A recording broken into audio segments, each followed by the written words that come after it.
Yeah, and that's how it tends to be. So my experience covering all of these various protest movements over the past 10 years, and it was largely like an 8-year period where I was covering most of it. The people who are wearing all black and smashing things will tell you in great detail about what's going on. They use the lies in the media to get bodies that they can use as cover. 15 far left extremists cannot tear down statues and smash things. They need 500 regular people who are confused and stupid and walking around. What they then do is they hide in the middle of the crowds, start fights with cops, and get people radicalized. So one example is they have a color code system for how they do this. They will create zones where they plan on who will get arrested and who will not. And they intentionally want to put as many normies as possible in the arrest line. So they'll call for a protest, peaceful protest. They'll get a handful of people wearing black bloc. When the normies complain and say, we don't want this, they say you have to respect the diversity of tactics. That's what they call it. Diversity of tactics. Not everybody agrees on how to change the world. And you're not a Nazi, are you? Like, you got to let them do that. Hey, they're not you. You do your thing. They'll do theirs. They'll get the normies in the front of the group. Then one of these guys will crouch down and chuck a bottle at a cop. Then the cops will start moving in. They say, this is an unlawful assembly.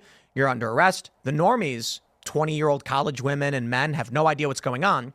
Someone will go up to the front of the line and hit a cop. The cops will then start attacking the entire line. They'll arrest. This is the goal of the left. They've explained this in their direct action meetings. They call them direct action. They'll arrest as many people as possible. Then when these normies are terrified, they've never been arrested before, they find themselves in jail.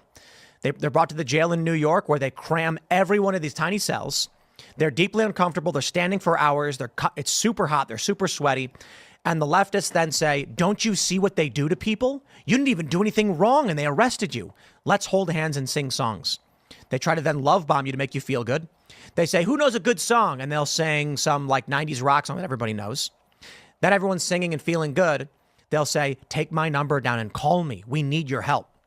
That's how they radicalize people. They intentionally get them arrested and then use that experience to radicalize them into joining their group.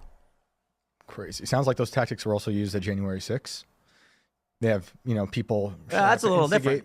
But there were people, I believe, that showed up to instigate, and then a lot of other people who weren't involved directly. Oh, that for sure. Arrested. I'm saying, like, when they brought the J6ers to jail, they just not that part. They beat the education into them. Not that part. They didn't sing songs. They were like, I hear that the J6ers were forced to like read stories and learn about why they're radicalized or something. That's insane. Yeah, I'm talking about the agitation part outside. That's what gulags were. Gulags were re-education camps. Oh, yeah. People think that gulags were just work camps. They weren't. The Nazis had death camps. The point of going to those places was to work you to death and for you to die. You could go to the gulag, do your 10 years, and if you came out and if you properly could recite the leftist ideology, then you could actually come out and go and integrate back into society. But that's the